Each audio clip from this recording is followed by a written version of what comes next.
All right, welcome, ladies and gentlemen, to another installment of Movie Night Weekly. My name is Neil Driscoll. My co-host, Al Roberts, unavailable once again. I wasn't given a great reason. Something about a child's play. I said, is this a play that your child is acting in? He said, no, it's just a child's play. I couldn't miss it. And I said, it's the middle of the day. What is a child doing acting in a play in the middle of the day? Well, families are important. With that being said, we have a last-minute co-host who came in, and your name is Sharon VanToggle. Sharon VanToggle. VanToggle, yeah. That's what I said. As in the VanToggle produce. Oh, VanToggle. Say it again. VanToggle. Produce. Okay. And Sharon, why don't you let the viewers at home know I would love to. Okay. Hi, I'm Sharon VanToggle of the East Dubuque VanToggles, but now I'm here. And I want to be here. And I want to be your comptroller. So many words and phrases that I'm not familiar with. Tell me a little bit about what a comptroller is. I would love to. Okay. I would love to. All right. It deals with money and numbers. Never been much for numbers myself. When it comes to numbers, you could say I'm all thumbs. I don't want to bore you with the details. I didn't have any more questions. Okay. I was going to move on. I was fully prepared. I love it. I love it. Prepared to move on. And without further ado, I would like to introduce this week's rental recommendation. We have here Red Dawn. This is thrilling. Well, let's just play it. We'll play the clip and then we'll get into it from there. Okay. If you wouldn't mind. Okay. Because I can see from the look in your eye that you want to. Oh, I have notes. That you want to get talking about this. Yeah. I want to get talking as well. Obviously. I'm just so excited to be here.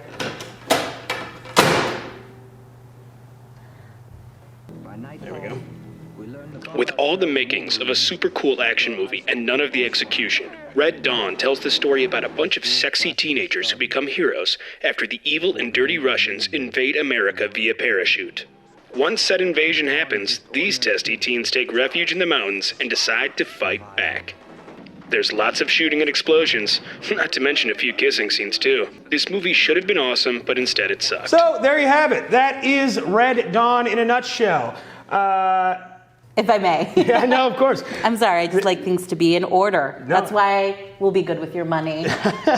Well, so that was Red Dawn. Some guns. There's a little bit of. Oh, you really have notes. Yeah. I have several notes tied into my 10-point plan. Okay. I would like to say before we get into that, if you don't mind. Okay. I didn't much care for Red Dawn. No, I barely made it a quarter of the way into it. It wasn't grabbing me. What did grab me, and I don't mean to throw you for a loop here. I hope I'm not throwing you for a loop here. Curveball, Yeah. part of the political game. What I did love was Screwballs.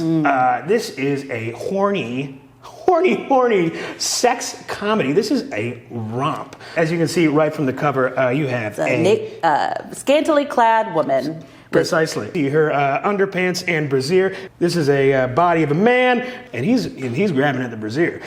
This movie is full of stuff like this, and this would be my personal rental recommendation. You said it, your personal opinion on a recommendation. And I stand by it. And this and Red Dawn. Pardon me. Okay. This may be I don't mean to tell you to quiet down, but I have something I want to say. This might be my pick of the year. Go ahead. Okay. Red Dawn is a thrilling tale about homegrown American family taking on injustice in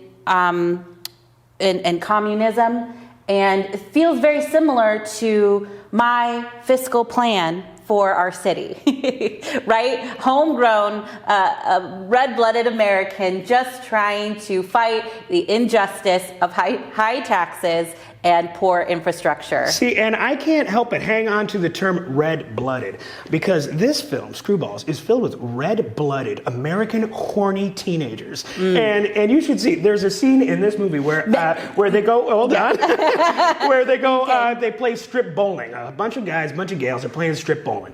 Wouldn't you know it, the nerd gets his penis stuck in the bowling You know ball. what's so fascinating about what you said is that similarly in Red Dawn, teenagers, you'd think they would be getting into trouble, but they took up the call of their country. They really fought hard. Just as the teens in this movie are hard. The nerd in question has the bowling ball stuck to his penis, and the women rub him down until he's able to ejaculate the bowling ball off of said phallus. It goes and it gets a strike in the bowling alley. Talk about a slam dunk.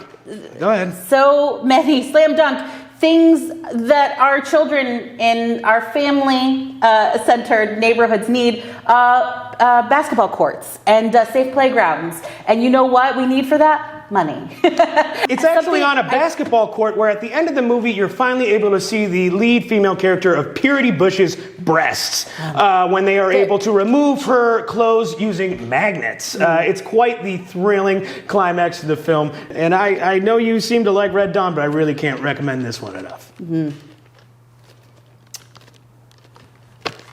So there you have it. You can either go and rent Red Dawn, big old stinky, boring piece of shit, or you can rent Screwballs. Hilarious. Absolutely hilarious. I can't recommend this one enough. I'll have to take your word for it. Yeah, you should watch it too. I could let you borrow this one if you want. I wouldn't mind.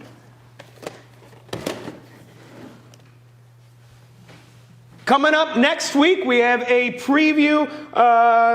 We're doing Chuck Norris and Missing in Action 2, The Beginning. A little confusing right there in the title. Sounds like it's either a sequel or a prequel. It doesn't know what it wants to be. I know what I want to be. Your comptroller who values family, and I still have my own purity ring. So, Purity Bush is, again, the name of the girl from Screwballs. If you liked Missing in Action 1, this is the sequel to that movie. Thank you so much for tuning in. See you next week. Excuse me.